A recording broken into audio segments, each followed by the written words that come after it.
First reading. A reading from the Acts of Apostles, chapter 12, verses 1 to 11. It was about this time that King Herod started persecuting certain members of the church. He had James, the brother of John, beheaded. And when he saw that this pleased the Jews, he went on to arrest Peter as well, as it was during the days of unleavened bread that he had arrested him. He put him in prison, assigning 4 sections of 4 soldiers each to guard him, meaning to try him in public after the Passover. All the time Peter was under guard, the church prayed to God for him unremittingly. On the night before Herod was to try him, Peter was sleeping between 2 soldiers, fastened with 2 chains, while guards kept watch at the main entrance to the prison. Then suddenly an angel of the Lord stood there, and the cell was filled with light. He tapped Peter on the side and woke him. Get up, he said, hurry. And the chains fell from his hands. The angel then said, put on your belt and sandals. After he had done this, the angel next said, wrap your cloth round you and follow me. He followed him out, but had no idea that what the angel did was all happening in reality. He thought he was seeing a vision.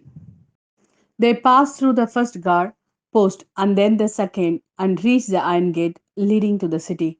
This opened of its own accord. They went through it and had walked the whole length of one street when suddenly the angel left him. It was only then that Peter came to himself and he said, now I know it is all true. The Lord really did send his angel and save me from Herod and from all that the Jewish people were expecting. This is the word of Lord. Thanks be to God. Second reading. A reading from the second book of Timothy, chapter 4, verses 6 to 8 and 17 to 18. As for me, my life is already being poured away as a libation, and the time has come for me to depart. I have fought the good fight to the end. I have run the race to the finish. I have kept the faith. All there is to come for me now is the crown of uprightness, which the Lord, the upright church, will give to me on that day. And not only to me, but to all those who have longed for his appearing. But the Lord stood by me and gave me power, so that through me the message might be fully proclaimed for all the Gentiles to hear. And so I was saved from the lion's mouth. The Lord will rescue me from all evil attempts on me and bring me safely to his heavenly kingdom. To him be glory forever and ever. Amen. This is the word of Lord. Thanks be to God. A reading from the Gospel according to Matthew, chapter 16, verses 13 to 19.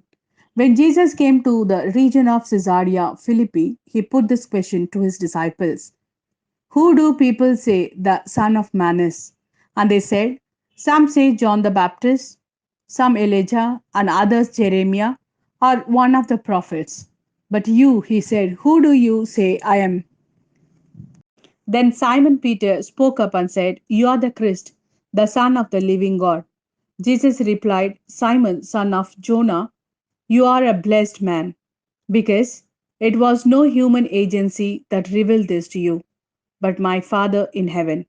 So I now say to you, you are Peter, and on this rock I will build my community, and the gates of the underworld can never overpower it.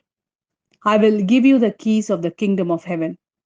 Whatever you bind on earth will be bound in heaven. Whatever you loose on earth will be loosened in heaven.